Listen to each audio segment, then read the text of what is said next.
अभी हाल में जब ऑपरेशन सिंदूर के तहत भारत और पाकिस्तान के बीच जंग तो नहीं, एक लड़ाई सी हुई, तो उसमें दो नाम बड़े सामने आए। एक S-400 ब्रह्मोस मिसाइल, एक राफेल का भी नाम आया और पाकिस्तान के F-16 का भी नाम आया। अब जो F-16 है वो अमेरिका का है, जो S-400 ब्रह्मोस मिसाइल है वो रशिया का है। शुरू से अगर हम देखें तो हम अमेरिका से हथियार कम खरीदते हैं और शायद रशिया से ज़्यादा, तमाम आंकड़े यही कहते हैं, जबकि पाकिस्तान अमेरिका से ज़्यादा हथियार खरीदता है, बाद में चीन से। तो ऐसा क्यों है? इसकी वजह क्या है? दुनिया के सबसे बड़े ऐसे कौन कौन से देश हैं जो सबसे ज़्यादा हथियार बनाते और बेचते हैं? और सबसे अहम सवाल ये कि कहाँ अमेरिका और कहाँ हम एशिया के अंदर 48 देश। अमेरिका का इतना इंटरेस्ट क्यों एशिया में रहता है? जब भी लड़ाई होती है वो खुलकर कभी भारत का साथ नहीं देता। इस बार भी अमेरिका ने ऐसे ही काम किया, उसने पाकिस्तान के पीठ पे भी हाथ रखा हुआ है। तो ये क्या मजबूरी है? ये मजबूरी नहीं है, ये वर्ल्ड पॉलिटिक्स है। अब जो पहला सवाल कि क्यों हथियार हम अमेरिका से ज़्यादा क्यों नहीं खरीदते, अमेरिका बार बार क्यों कहता है कि आप रूस से मत खरीदो, हमसे खरीदो। तो बहुत बार टीवी पे ऐड देखा होगा आपने, न्यूज़ चैनल पे भी, बाकी जो एंटरटेनमेंट चैनल हैं, तो एक बड़ा रूल है बेसिक सा, जब आप कोई ऐड देखेंगे तो एक ही चीज़ बनाने वाली जो दो अलग अलग कंपनियां हैं, सपोज कार, तो अगर आप मारुति का ऐड देखेंगे तो उसके फ़ौरन बाद हुंडई का ऐड नहीं देखेंगे, क्योंकि शर्तें होती हैं ऐड देने वाले की, कंपनी की, कि आप हमारे प्रोडक्ट का ऐड हमारे कंपटीटर के साथ नहीं चलाएंगे। उसी तरह कपड़े का हो, सीमेंट का हो, किसी का भी उठा लीजिए, आपको कभी बैक टू बैक एक ही प्रोडक्ट की दो अलग अलग कंपनियों का ऐड दिखाई नहीं देंगे। उसी तरह से जो बड़े बड़े स्पॉन्सर होते हैं, अब जैसे IPL है, अब टाटा IPL नाम है, तो टाटा IPL के साथ होंडा ही नहीं घुस सकता या फिर होंडा सिटी नहीं घुस सकता, कंपटीशन का चक्कर है। सेम वही चीज़ हथियारों के साथ। पाकिस्तान अमेरिका से हथियार क्यों खरीदता है और अमेरिका ये जानते हुए भी कि पाकिस्तान टेररिज्म का गढ़ है क्यों सपोर्ट करता है? इस बार भी उसने किया। तो इस पूरी पॉलिटिक्स, एशिया की पॉलिटिक्स, वर्ल्ड पॉलिटिक्स और हथियारों की पॉलिटिक्स, सारी कहानी आपके सामने है। शुरुआत हथियार से। एक रिपोर्ट है, ये रिपोर्ट है Stockholm International Peace Research Institute, बहुत ही भरोसेमंद, इसको शॉर्ट में सिप्री कहते हैं। इस सिप्री की रिपोर्ट के हिसाब से पूरी दुनिया में 2024 में, बहुत सारे देश जंग नहीं लड़े लेकिन रिहर्सल तो करते ही रहते हैं, तो पूरे वर्ल्ड वाइड जो सैनिक और साजो सामान हथियार पे जो खर्च आया है $2.443 ट्रिलियन। पता नहीं ये रकम कहां जाएगी, मुझे मालूम नहीं। दुनिया के 5 टॉप के जो देश हैं जो पूरी दुनिया में सबसे ज़्यादा हथियार बेचते हैं, उनमें पहले नंबर पर है अमेरिका। अब इससे आप अंदाज़ा लगाइएगा, तो पहले नंबर पर अमेरिका, दूसरे नंबर पर फ्रांस, वही फ्रांस जिससे हमने राफेल का सौदा किया, एक राफेल 2000 करोड़ से ज़्यादा का है। तीसरे नंबर पर है रूस, जिससे हमने S-400 ब्रह्मोस मिसाइल खरीदा। चौथे नंबर पर है चीन, जो पाकिस्तान को ज़्यादातर हथियार बेचता है, और 5वें नंबर पर है जर्मनी। तो अमेरिका, फ्रांस, रूस, चीन, जर्मनी, ये दुनिया के 5 सबसे बड़े देश हैं जो हथियार बनाते हैं और बेचते हैं। पूरी दुनिया में हथियारों की जितनी खपत होती है उसका 75% सिर्फ ये 5 देश बेचते हैं। एक अमेरिका की रिपोर्ट है कि 2024 में अकेले अमेरिका ने 27.57 लाख करोड़ के हथियारों का सौदा किया, 27,57,000 करोड़। और इसने जो बेचा 2024 में अमेरिका ने 17.37 17.37 लाख करोड़ रुपए के हथियार बेचे दुनिया को। एक दिन में पर डे अमेरिका जो हथियार बेचता है और उस हथियार से जो कमाता है वो है 7,553 करोड़, यानी लगभग 75,000 करोड़ एक दिन में अमेरिका हथियार से कमाता है। तो सोचिए ये मार्केट कितनी बड़ी है। अब जो दुनिया के सबसे ज़्यादा हथियार खरीदने वाले देश, जहाँ शांति होगी, पीस होगा, तो वो खरीदेगा नहीं, तो कौन कौन से देश हैं? और भारत सबसे ज़्यादा हथियार किससे खरीदता है? तो इंडिया जो है उन देशों में है टॉप 10 जो हर साल बाहर से हथियार खरीदता है। अब तो मेड इन इंडिया या मेक इन इंडिया का अभी चल रहा है। इंडिया ने अभी जो डेटा कहती है वो ये है कि सबसे ज़्यादा हथियार जो इंडिया के पास है उसमें से 36% रूस से खरीदा है। मतलब जितने भी हम हथियार खरीदते हैं उसका 36% हमने रूस से लिया है। रूस के बाद फ्रांस से हमने 33% लिया जिसमें राफेल है, और अमेरिका से हम सिर्फ 13% हथियार खरीदते हैं। तो कहाँ रूस, कहाँ फ्रांस और कहाँ अमेरिका, सिर्फ 13%। 2018 से 22 के बीच जो हथियार की बिक्री की पूरी रिपोर्ट है उसमें जो 10 देश हैं जिन्होंने सबसे ज़्यादा हथियार खरीदे उनमें से टॉप 10 जो खरीदने वाले हैं 11% पूरे वर्ल्ड में जितने हथियार बने भारत ने खरीदे, और इन हथियारों में भारत के अलावा भारत ने 11%, सऊदी अरब नंबर 2 पे 8.4% पूरे वर्ल्ड के हथियार का जो परसेंटेज खरीदा।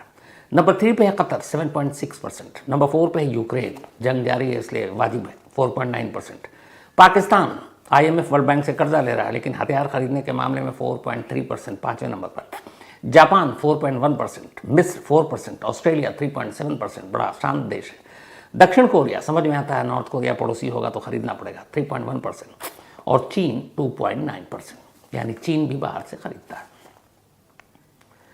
तो ये तो हो गया वर्ल्ड के खरीद और फरोख्त का। दुनिया में जो हथियार बनते हैं, जो 5 देश बनाते हैं, उसके सबसे बड़े खरीदार अगर 10 देश हैं तो उन 10 के नाम ये: इंडिया, सऊदी अरब, कतर, यूक्रेन, पाकिस्तान, जापान, मिस्र, ऑस्ट्रेलिया, दक्षिण कोरिया और चीन। अब अभी हमारे यहाँ ये हुआ कि अब हम मेक इन इंडिया खुद का हथियार बनाएंगे, खर्चा कम होगा, शुरुआत हो चुकी है। भारत ने एक टारगेट रखा कि हम 2024-25 तक 35,000 करोड़ के हथियार बनाएंगे और दूसरे देशों को बेचेंगे, 35,000 करोड़। हालांकि इंटरनेशनल मार्केट के हिसाब से ये कम है लेकिन फिर भी ज़्यादा है, इसलिए कि हम खुद बना रहे हैं। 2022-23 में हमने 16,000 करोड़ के हथियार दुनिया को बेचे, अलग अलग देशों के। अब ये टारगेट अगले साल के लिए बढ़ाकर डबल 35,000 करोड़ किया गया है। अब हमने जो चीज़ बनाई या बेचे वो क्या सामान, कौन से हथियार है? तो भारत ने मिसाइलें बनाई, तोपखाने बनाए, बंदूक, रॉकेट, बख्तरबंद गाड़ियाँ और अलग अलग रेडार और गोला बारूद। ये हथियार हम एक्सपोर्ट कर रहे हैं। और जो हमने एक्सपोर्ट किया किन किन देशों को किया? ऑस्ट्रेलिया, जापान, इजराइल, ब्राज़ील, 34 और देशों को बुलेट प्रूफ जैकेट भी बेचा। इसके अलावा UAE, मिस्र, इंडोनेशिया और थाईलैंड के साथ 10 देशों को हमने गोला बारूद बेचे। तो इंडिया का अपना डोमेस्टिक मार्केट अब इस कोशिश में लगा हुआ कि हम हथियार बेचेंगे और अपना खर्च कम करेंगे। लेकिन फुल फ्लेज हथियार बेचने में जो मैंने कहा 5 देश जो है, और इनके आपने आंकड़े देखे होंगे, दुनिया के कई देशों के GDP से भी बहुत ज़्यादा है। वहाँ तक पहुँचने में बड़ा, हथियार बनाने में खर्चा से ज़्यादा ये होता है कि जो प्लानिंग होती है, जो रिसर्च होता है, क्योंकि हथियार भी एक मेडिसिन या किसी प्रोडक्ट की तरह जिसका एक एक्सपायरी डेट होता है। अगर वो ख़राब हो गया तो नुकसान, दूसरा आपने बना लिया और देश में शांति, तो बिकेगा नहीं तो करेंगे क्या? तो जितनी भी बड़ी कंपनियां या बड़े देश हैं हथियार बनाने वाले, जैसे चाहे वो अमेरिका हो, चाहे फ्रांस हो, चाहे जर्मनी हो, चाहे रूस हो, चीन हो, ये सब हथियार बनाने से पहले आने वाले 40-50 सालों के बारे में रिसर्च करते हैं। ग्लोबली ये देखते हैं कि किन किन देशों में आने वाले 40-50 साल में रिश्ते बिगड़ेंगे, कौन कौन पड़ोसी एक दूसरे से लड़ेगा, क्या क्या वजह हो सकती है, और फिर वो उसी हिसाब से 40-50 साल के आगे का सोचा है और उस हिसाब से फिर वो उतनी हथियार बनाते हैं। फिर अलग अलग टेक्नोलॉजी, नई नई चीज़ें आती हैं। कई हथियार पुराने हो जाते हैं, आपने बना दिया, यूज़ तो हुआ नहीं, तो मॉडल ही बेकार। अब जैसे आप कार लेते हैं, अब 2025 का मॉडल है, साल आ गया, मिल रहा है, लेकिन अब आप इस वक्त 2020, 22, 23 का मॉडल तो लेंगे नहीं कार का। सेम हथियारों का है। जैसे अब पाकिस्तान के पास F-16 है, लेकिन 18 भी है, 22 भी है, तो 16 तो पुराना हो गया टेक्नोलॉजी के हिसाब से। तो हथियार बनाने में जितना पैसा, सपोज अगर मान लीजिए कि एक पिस्टल बनाने में मान लीजिए 100 रुपये का खर्च है, लेकिन उस पिस्टल को बनाने के लिए जो रिसर्च करते हैं और उसकी प्लानिंग और खपत कहाँ कहाँ होगी, उस पर 1,000 रुपये का खर्च है, क्योंकि पूरी टीम काम करती है कि अच्छा ये पिस्टल कौन यूज़ करेगा, कब यूज़ करेगा, कितने साल बाद इसके यूज़ करने का वक्त आएगा। उस पर पूरी दुनिया का एक आप रिसर्च करते हो और तब फिर हथियार बनता है। तो खर्च रिसर्च में ज़्यादा होता है, हथियार के बनाने की लागत तो बहुत ही कम होती है। तो कोई भी देश जब इस तरह से हथियार बनाता है तो मेनली रिसर्च और वर्ल्ड ग्लोबल पॉलिटिक्स आने वाले वक्त में कौन कौन किससे छिड़ेगा, लड़ेगा, वो मैटर करता है। जैसे एक रिपोर्ट थी कि गल्फ वॉर के बाद अब वॉर सेंटर बनेगा इराक, फिर उधर ईरान से हो ही चुका था, फिर सीरिया की तरफ जाएगा, इजराइल और उसके आसपास के तो हमेशा चलता रहता है। अब ये था कि आने वाले वक्त में बाकी जगह तो अब आप देखिए सीरिया भी शांत हो गया, सिविल वॉर ख़त्म, इजराइल और बाकी ईरान वीरान अभी ठंडे पड़े हुए हैं, भारत चीन में हमारा चलता रहता है, पाकिस्तान के साथ तो चलता ही रहेगा। लेकिन अब ये है कि आने वाला वक्त साउथ ईस्ट एशिया के लिए डिस्टर्ब होगा, यानी साउथ ईस्ट एशिया के देश आपस में लड़ सकते हैं। अब सबसे ज़्यादा हथियारों की खपत और हथियार बनाए जाने का जो पूरा रिसर्च चल रहा है वो फोकस है साउथ ईस्ट एशिया, और साउथ ईस्ट एशिया में हम लोग आते हैं, भारत, पाकिस्तान, नेपाल, श्रीलंका, अफगानिस्तान, ये सारे। तो ये तो हो गई हथियार बनाने और उनका पूरा धंधा, पैसे कितने का है। अब सवाल ये है सबसे बड़ा कि हम अमेरिका से हथियार क्यों नहीं खरीदते और रशिया से क्यों। तो शुरुआत में जब हम न्यूक्लियर पावर बने, अमेरिका ने बहुत सारी पाबंदी लगाई थी, पर फिर भी धीरे धीरे रिश्ते बेहतर हुए, अमेरिका हमें हथियार देने लगा। लेकिन अमेरिका के हथियार बड़े महंगे होते हैं, पहली वजह ये है। दूसरा ये कि वो लेटेस्ट जो भी चीज़ बनाते हैं शेयर नहीं करते। वो जब उसको यूज़ कर लेते हैं, उन्हें लगता है पुराना हो गया है तो फिर देते हैं, और जब तक या तो पुराना नहीं भी हो, जब उसका लेटेस्ट मॉडल उनके पास तैयार है, बनकर आविष्कार हो चुका है, तो फिर वो पुराना, जैसे F-16 जब नया है तब तक तो वो खुद कर रहे हैं। अब 18 पे उन्होंने काम कर लिया, रिजल्ट बढ़िया है, तब कहेंगे चलो F-16 दे दो। 18 यूज़ कर लेंगे तो कहेंगे 20 ले लो, 22 अब खुद पे काम करेंगे। अमेरिका दुनिया का वो देश है जो हर साल जंग लड़ता ही रहता। क्यों? क्योंकि वो पूरी दुनिया का ठेकेदार बना हुआ है, हर एक के अंदरूनी मामले में घुसना उसकी फितरत है। तो आप चाहे देख लें, सोवियत संघ हो, अफगानिस्तान हो, उधर अफ्रीका हो, गल्फ वॉर हो, सीरिया हो, हर जगह अमेरिका की दखलंदाजी है और वो लड़ता रहता है। उसके दो फायदे होते हैं, दादागिरी सलामत रहती है और दूसरा जो उसके हथियार हैं वो भी बिक रहे होते हैं। तो अमेरिका इसीलिए हथियार लगातार बनाता रहता है और हथियार बनाने के मामले में नंबर 1 है पूरे देश में, क्योंकि वो पूरी दुनिया में ही घुस के जंग के हालात पैदा करता है और फिर खुद जंग में घुसता है और अपने हथियार की खपत भी करवा देता है। तो उसके हथियार टेस्टेड होते हैं, बड़े बड़े जंग लड़ने का उसे तजुर्बा है। रूस जो हथियार बनाता, तो रूस अभी यूक्रेन के अलावा आपने देखा कोई जंग तो हुई नहीं, यूक्रेन में भी दूसरी तरह की जंग चल रही है। तो रूस को बड़े बड़े जंगी तजुर्बा नहीं है हथियार के। हालांकि रूस जब कोई भी हथियार बनाता तो अमेरिका की तरह ये नहीं कि मॉडल पुराना हो गया तब बेचता है, वो शेयर करता है।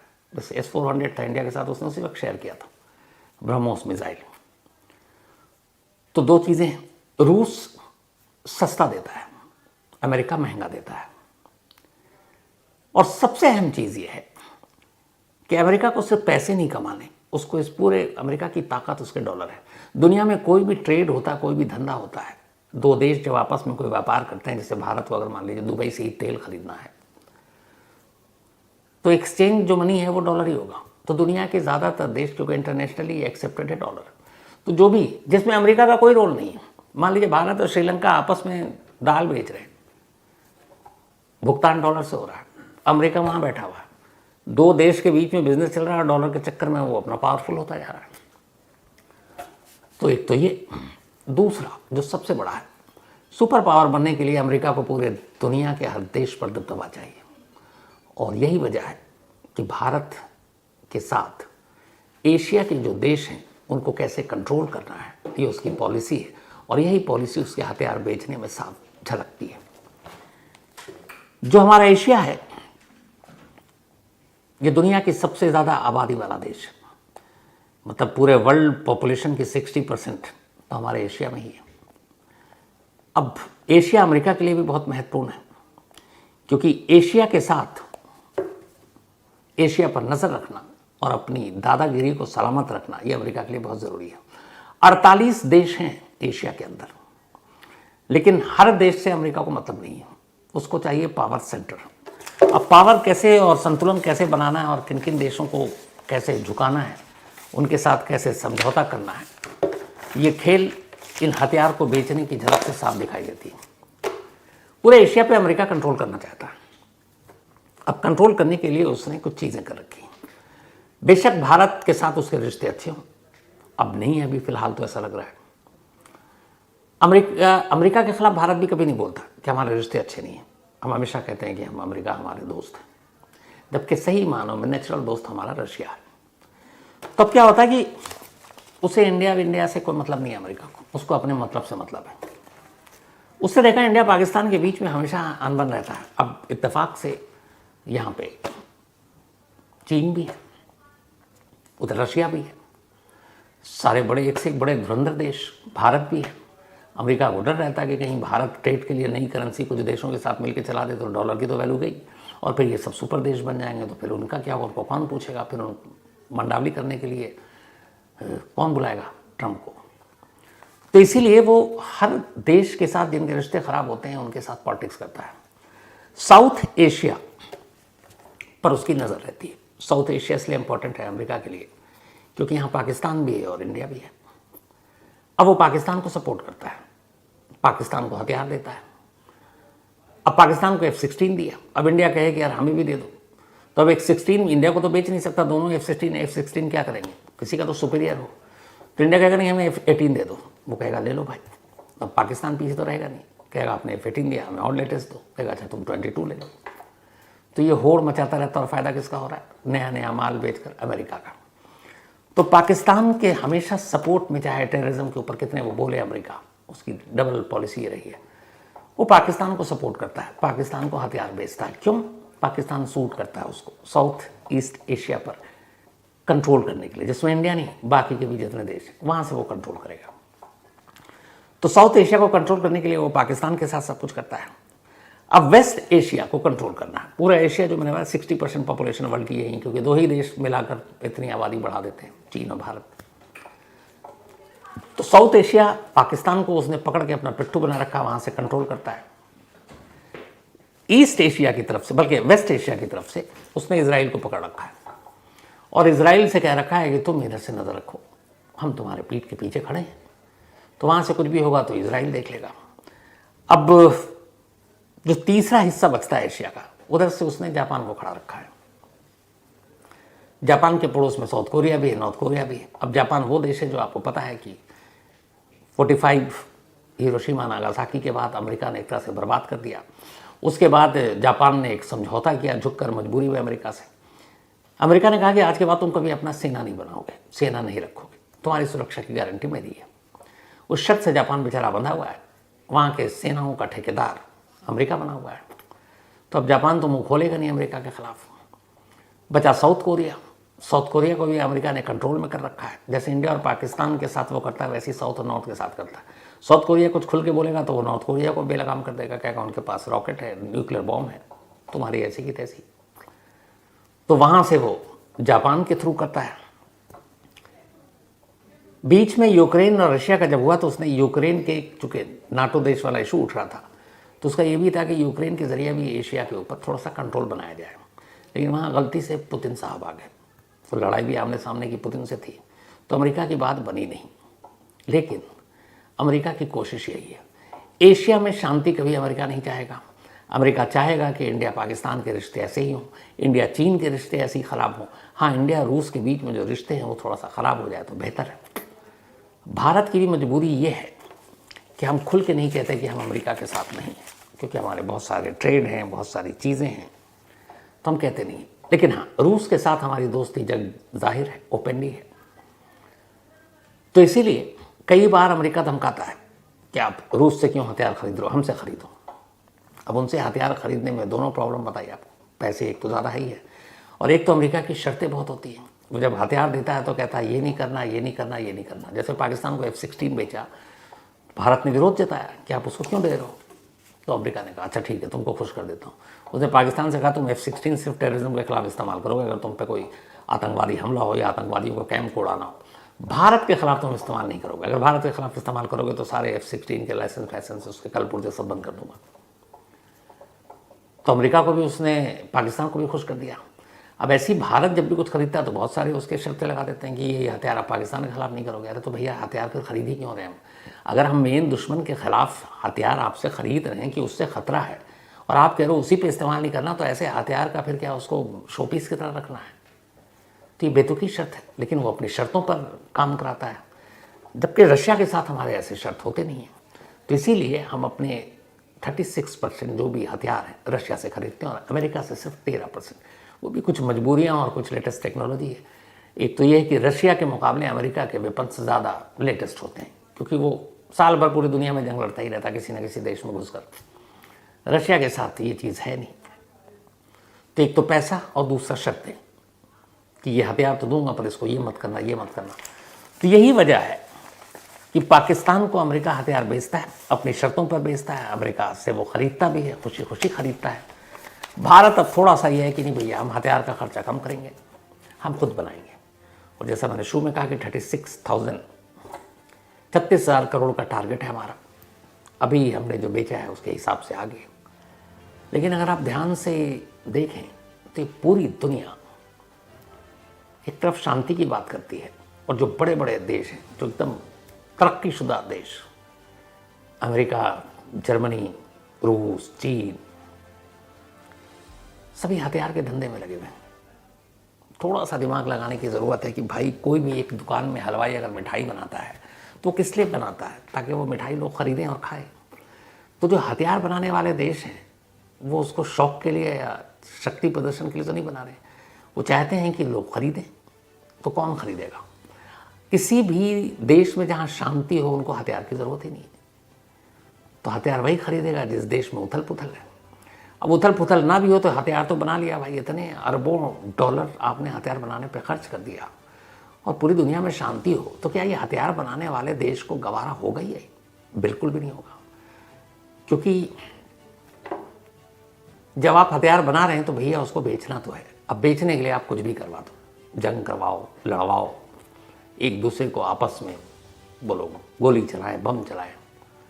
तो इसीलिए ये 5 देश जो सबसे बड़े हैं, और भी हैं 100 देश हैं ऐसे जो बनाते हैं, लेकिन ये वर्ल्ड के 75% हथियारों का ठेका इन 5 देशों के पास।